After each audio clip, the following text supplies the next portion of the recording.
Now, when I was a kid, we actually read this book. Now kids don't. In fact, there was a reference to Huck Finn in Dear Evan Hansen last night, and my children were scratching their heads saying, "Who's Huck Finn?" So was this a book you guys were familiar with? Chris, you're pretty young. Did you read this book? I did not read it in school, but I did before the show to prep for it. I definitely read through the book, so I get an idea of Huck Finn. But yeah, it's interesting we don't read the same stuff anymore in schools. So yeah, It's supposed to be controversial, but How about you? Yeah. So the story itself, I get where the controversy is. There's a lot of use of language, but again, my director will always tell you that was the time that they lived in, and to not be reflective of that, and to see where we are right now as a society and not mirror the two, and where we've come from and where we still have to go is a shame, unfortunately. But I think it's how you teach it, and it's how you read it. To any person, it can come off offensive. It can come off, catering towards one, or not helping the situation, just almost looking at it. But I love how we tell the story.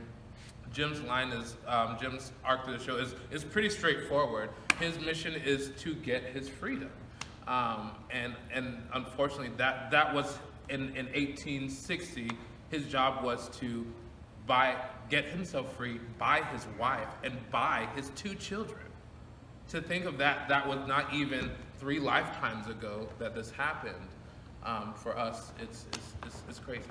And yet you still have families being separated at the border, so Right it's now. kind of Right timely as well. Yes, which- people are dying at our borders right now just because, and being separated from children. Crazy. I saw this musical in high school and never forgot the music, ever. Muddy Water, I probably could, I love that song. It's such a catchy tune. Can we talk about the music for a second? Because the score is fantastic. Now, Roger Miller did a beautiful job. All you literally have to do is put yourself into the music, and it will do its work for you. How he was able to merge gospel, folk, country into one musical, and then bring it all together with one contemporary piece, and just bring it back out is phenomenal. I always say if I'm drained of emotion, literally just from the outside world, all I just have to do is just float on that cloud of Roger Miller music, and it will do the work for you. But you've got this, like you said, a hybrid of bluegrass and country and these gorgeous ballads, which you get to sing throughout. And I think people will, it's one of the few musicals of late that I think you actually do go away humming the tunes. Yes. One of the most amazing things about this show, the first time I did it, was I didn't know which was more exciting, that I finally had my first lead role, or I had a musical that my grandmother could actually come and love the music. So I had been doing Rocky Horror and Hair and all this crazy stuff, and something I could never bring my grandmother to. But she came to this music and to the show, and she will still ask me to this day. She's coming this week, and she'll probably still ask me for the sheet music, so that she can give to her choir, so that they can sing on Sunday. It's really beautiful just to see her just sitting there, and it's her music. It's all that old country, country folk music. That's her stuff. So. Definitely toe tapping, foot stomping, knee slapping score that I think people are gonna love. I love that grandma can come see it, and I love that my children can come see it. And I saw a lot of small children in the audience on opening night, so I love that they can come see it. Nothing objectionable in this show that kids can't see. But talk to me about these family audiences. What's the response been this opening weekend? Really great.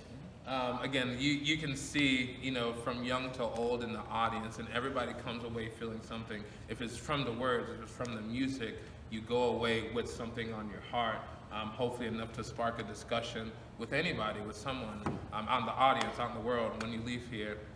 I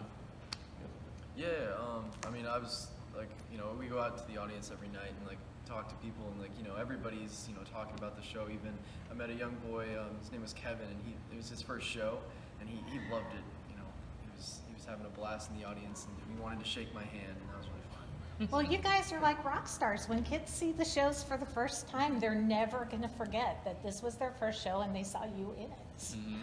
They may not remember your names, but they will remember you. Yeah. I know that from my own experience and from my kids' experiences. The movie Green Book won the Academy Award, but it was also criticized for being racist. Mark Twain's work has also been criticized for being racist. Why is this an important story to tell right now in this day and time that we're living in? So one of the most beautiful things that our director has done is I don't want to say taking out the N-word, but the show still has its weight without it. And it's so blatantly used and so harsh, so in context that it can rub you the wrong way. It can seem racist because Huck Finn almost in the show it's still Jim's journey of freedom. Like that's your line through the show. Everything else around it is chaos, but he has one focus, is to get it. And it almost seems like everything is still trying to take Jim down, but he on his own accord will get that freedom. It's relevant right now. I always say, you know, this Jim's character is my mother. I'm first generation born here in the United States. My grandmother was born in the British Virgin Islands, got naturalized, moved to St. Croix, which is U.S. Virgin Islands, that all her children had to do at that point was to get on a plane, and they were already American citizens, and all my mother had to do was get on another plane, and she's here and have me. So the fight for the American dream is literally still going on right now. My family is here in this country. We're still fighting for just to get our own cars, houses, whatever it is. The roots in this country that people have, we don't have it, and we're still trying to get it. Our society right now, there's so much tension and turmoil. I feel like we've been in a place of complacency. We've had to fight for all these rights. In this book, you know, just to not be be considered someone's property, we had to fight for that. And to think that the fight is not done it's unfortunate. You know, we can't be complacent. We still have to fight for humanity. It's still an ongoing war. And I think it'll always be relevant until we reach that point. Yeah. So what do you hope the takeaway is going to be from this beautiful show? Well, I mean, there's definitely a moral message here to be learned, and I think, I mean, you know, like you said too about, you know, everyone's, you know, comes out of the theater humming the songs too. So it's definitely something that sparks conversation and a show that you can really enjoy, I think. Love, freedom, and family. Those are my three I take away from Jim always. I love his role because it humbles me. It brings me back in a place of center, and it shows who I am, and it brings me closer to my family. And so that's what I always wanted to bring. I wanted to spark discussion. I want you to feel something, whatever it is, anger, hate, love. You need to feel something, and I want you to express it. You know, because that's the only way we can get some change.